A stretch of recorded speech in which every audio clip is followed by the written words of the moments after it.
Well, Peter's head is spinning. Men are knocking at the door looking for him. What is going on? Well, in verse 20, the same spirit that said, "There are three men seeking you," reassures Peter. He says, "Arise, therefore, go down and go with them, doubting nothing, for I have sent them." Now, again, looking back at chapter 8 with Philip, Samaria and Gaza, um, the angel told Philip, "Arise and go." And interestingly, here the command is to arise and go down. So, some interesting parallels between 8 and 10. But the Spirit reassures Peter, these men have come from me. And so, whatever's going on here, just trust me. All right. And it's a good reminder to us that sometimes God directs us without giving us all of the pieces of the puzzle that we would like to have. Have you ever found yourself making a decision and praying, God, what do you want me to do? Where do I go to college? Or what kind of a job do I pursue? Or, who am I going to marry? Or whatever the case may be. What church should I attend? And you find yourself oftentimes needing to make a decision without having all of the information that you would like to have in order to do so. And sometimes we find ourselves saying, God, if you just tell me a little more about this, it'll help. And Peter is still wondering when God says, just trust me. I've given you what you need. Okay. So then Peter went down to the men who had been sent to him from Cornelius, and he said, "Yes, I am he whom you seek. For what reason have you come?" Now, does he really not know why they've come? I believe Peter really does not know why they've come. This thing is just cranking up, and God is going to reveal all of this little by little. And as God reveals this little by little, they will take step by step in obedience to him. So they said, "Cornelius the centurion." Now, notice here's the second iteration of what happened. Remember, at the beginning of chapter 10, he goes through all of this, and now Luke repeats it again. "Cornelius the centurion, a just man, one who fears God and has a good reputation among all the nation of the Jews, was divinely instructed by a holy angel to summon you to his house and to hear words from you." Okay, so what does Peter do? He invites them in and lodges them. Now you say, wait a second. This isn't Peter's house. This is Simon the tanner's house. Does Peter, as a guest, have a right to invite them in and lodge them?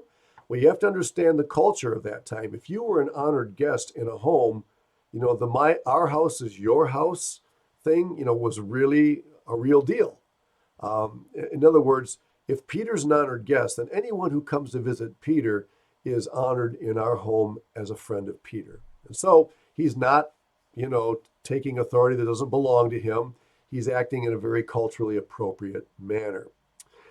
And so the next day, he goes away with them, and so they head back toward Caesarea. And notice that Luke adds here, some brethren from Joppa accompanied him. Now, I've placed a reference there, 11:12, because in chapter 11, we're going to find out that there were actually six brethren that went with Peter up to Joppa.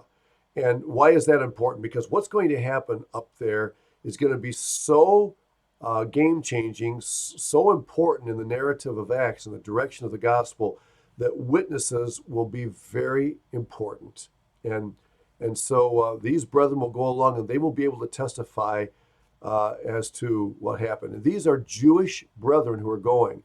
So in addition to Peter, who is a Jew, six other Jewish people will be able to testify as to what happened up in Cornelius the Gentile's house. Okay, so again, very important. Well, the following day, so it took them 2 days to get back, they entered Caesarea.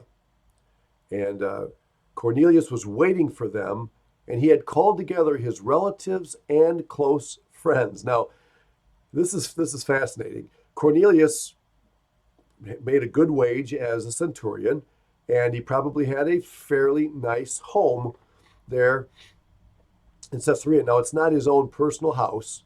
Remember, he was deployed from Italy, so he's probably using a rented or a donated facility while he is there on military duty. Wherever it is he's staying, it's a fairly ample place in terms of space because he's invited his relatives and close friends to come. So there's quite a group of people here to encounter whatever's going to happen. Did the angel tell him to invite all these people? Well, we're not told that in the narrative, but Cornelius is so impressed by what's going to happen. He wants others to hear this as well. Okay? And so what happens? Peter's coming in, and Cornelius does something that is not to be practiced. He meets him and he falls down at his feet and worships him. Now, I want you to understand that worship here is a word that means to prostrate yourself before. It doesn't necessarily mean that Cornelius views Peter as God. In fact, we'll see in the conversation here that he doesn't. So he's not worshiping him as God, but he is falling prostrate to worship him or to acknowledge that in his eyes, Peter is an absolutely great person. You remember in the book of Revelation, John falls down before an angel. And the angel says, "Get up, I'm a co-servant with you. Worship God." And John doesn't fall down before that angel as if he's God, because John didn't believe that an angel was God, but it's just paying homage in a way that was beyond what either the angel in Revelation or Cornelius here deserves. Okay? But I think this is fascinating. Look at Peter's response here. Peter lifted him up. You get the impression he physically grabbed him and lifted him up and said, "Stand up. I myself am also a man." Now, just think for a moment about the significance of that statement. Stand up. I myself am also a man. The Jews were very, very proud of their heritage, and they tended to look down their noses at anyone who was a Gentile, any non-Jew. We're the privileged people.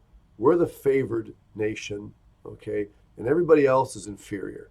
When Peter says, "Stand up, I am just like you," he is making a statement that tells me that what happened in that vision back earlier in the chapter is beginning to make sense in Peter's mind.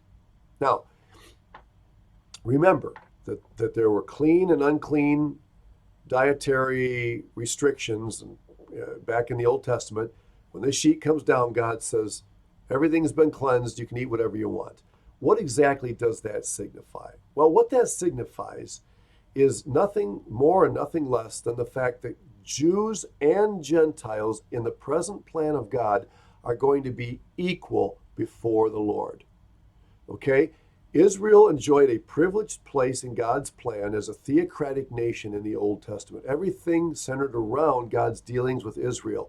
If you were going to serve God, worship God, you became a proselyte to Judaism, just like Cornelius was or was considering.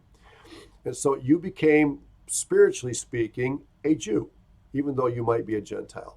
And we see various examples of that in the Old Testament. Okay?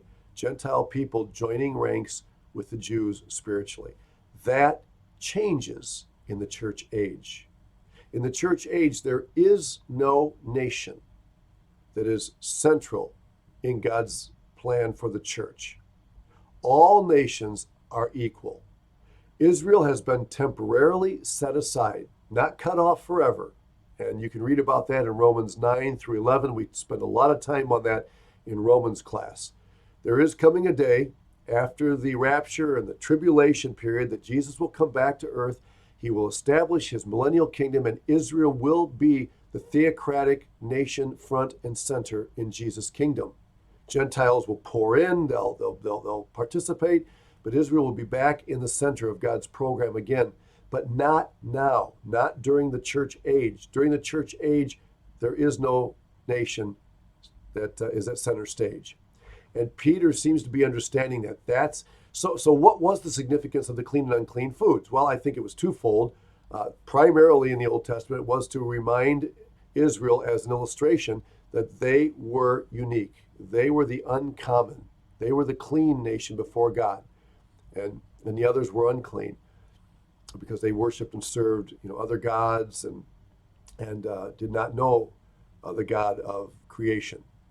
But that's not the case now, you see. And I think the other thing, there was a hygienic, dimension to that as well. Even today, certain kinds of food have to be prepared more carefully. The raising of certain kinds of animals has to be done with more caution because of the susceptibility of germs and all disease and all that stuff. But the main idea here is the difference between Israel and the nations. And in the church age, that simply isn't going to be. Okay? Now, that's a huge issue that's going to be an ongoing problem for, especially for the people of Israel. In fact, throughout the New Testament, we're going to keep coming back in Romans and the other epistles, keep coming back to this reminder that the middle wall has been broken down. Jews and Gentiles are on the same footing before Jesus Christ. It's going to be something very difficult for the Jewish people to accept. So, as they're talking together, Peter goes in and he finds many who had come together. Now, he wasn't warned that there would be a lot of people. He's probably coming back thinking, I'm going to sit down with Cornelius and maybe his immediate family. He walks in and there's a great big group of people in there, relatives and friends. And Peter's thinking, whoa, this is a whole lot more than I bargained for. Now, is Peter used to speaking to lots of people? Well, of course, he spoke on the day of Pentecost to multitudes, and 3,000 of them came to Christ. And then in chapter 3, he spoke to a large group in the temple area, and more people came to trust Christ, even some priests. So it's not that Peter's not used to speaking to large groups. He's just surprised, I think, that this is a bigger group than he had anticipated. And so he said to them, and I just want you to notice what Peter says. You know how unlawful it is for a Jewish man to keep company with or go to one of another nation. And you can see that word nation is probably better translated tribe or ethnicity, race. I know there's only one race, a human race, but in society we use the race to refer often to ethnicities. So I, use it there carefully. So, Peter is doing something that's going to render him ceremonially unclean in the eyes of all the Jewish people. He is entering into an unclean Gentile's house. Now, you notice I said unclean, but he has just learned through this vision and through contemplating this vision that in reality, that which used to be unclean is not unclean anymore. So Peter now understands that he is not becoming unclean by stepping into Cornelius's house and being hosted there and participating in their activities. Okay?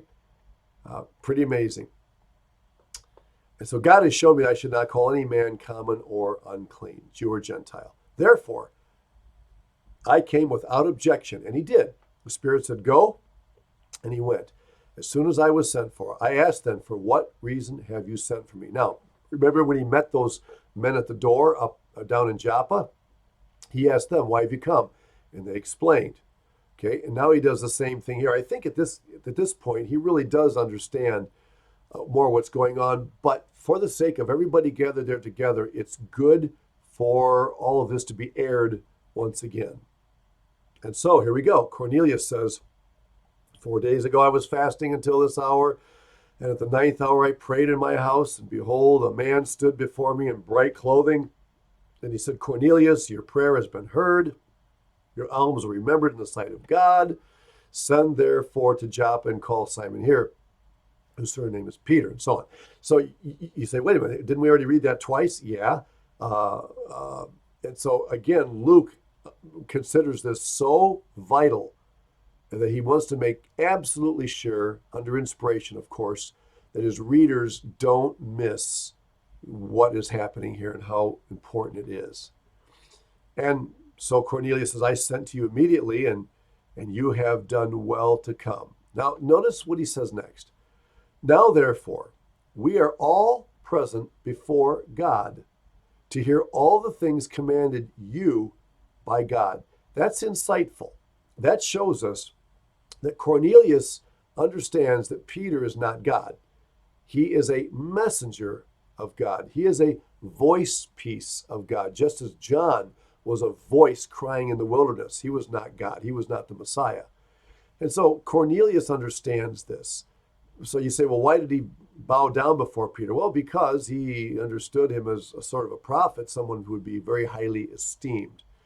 But Peter's reaction to him and picking him up is just a good indicator that Peter understands what's going on in this whole scenario. All right, we'll stop there and see next time what Peter has to say to this group that's all met together in Cornelius's house.